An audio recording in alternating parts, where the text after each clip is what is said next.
सावन का महीना परमेश्वर सदाशिव के सर्वहितकारी स्वरूप के प्रकट होने के आभार स्वरूप मनाया जाता है, क्योंकि इसी महीने में परमपिता ने अपनी सृष्टि की रक्षा के लिए देव दानवों के समुद्र मंथन से उत्पन्न हलाहल विष को पी लिया था। हालांकि आदि शक्ति जगदंबा ने इस विष के घातक प्रभाव को अपने पति के कंठ में ही रोक दिया, इसलिए परमेश्वर को नीलकंठ के नाम से जाना गया।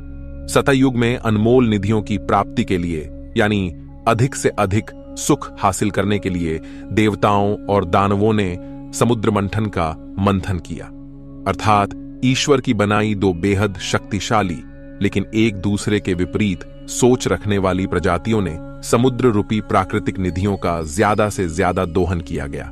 इस समुद्र मंथन का माध्यम बने नागेश्वर शिव के गले में रहने वाले महानाग वासुकी, जिनकी कुंडली में मंदराचल पर्वत को लपेटकर समुद्र का मंथन किया गया था।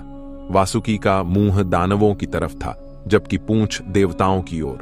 पर्वत को नीचे से भगवान विष्णु ने कछुए के रूप में आधार दिया था, लेकिन मंथन शुरू होते ही समुद्र से कालकूट और वासुकी के मुख से हलाहल विष की भयानक ज्वाला प्रकट हुई, जिसने पूरी सृष्टि को अपनी चपेट में ले लिया।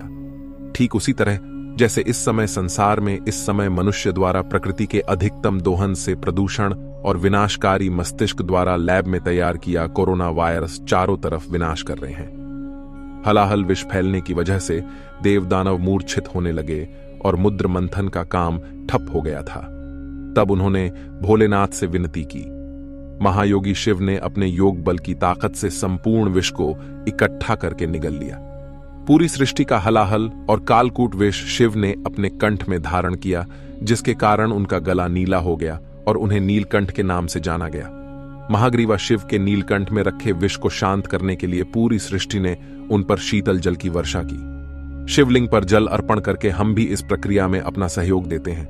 विष की ज्वाला समाप्त होने के बाद समुद्र मंथन हुआ और उसमें से लक्ष्मी, शंख, कौस्तुभ मणि, ऐरावत हाथी, पारिजात का पेड़, उच्चैश्रवा घोड़ा, कामधेनु गाय, रंभा और उर्वशी जैसी अप्सराएं, समस्त औषधियों के साथ वैद्यराज धन्वंतरी, चंद्रमा, कल्पवृक्ष, वारुणी मदिरा और अमृत निकला।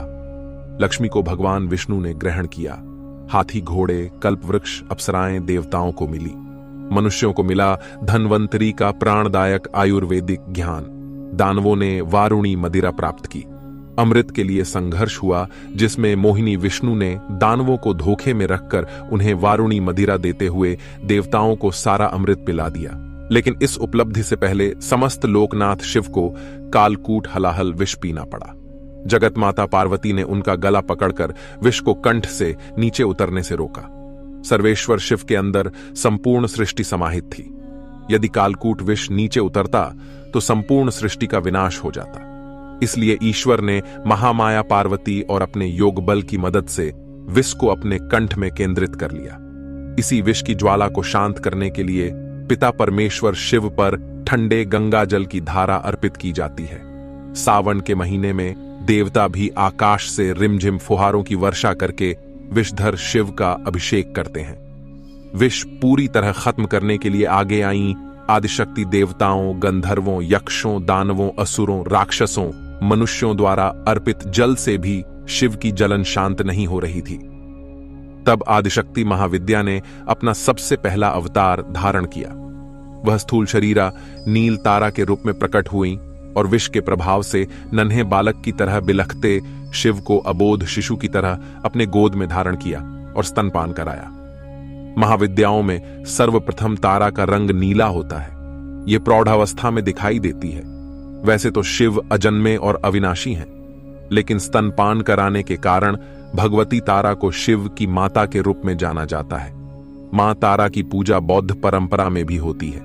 महाशक्तियों में उनका स्थान महाकाली से भी पहले होता है। उनके अमृतमय दूध की वजह से शिव की ज्वाला शांत हुई थी।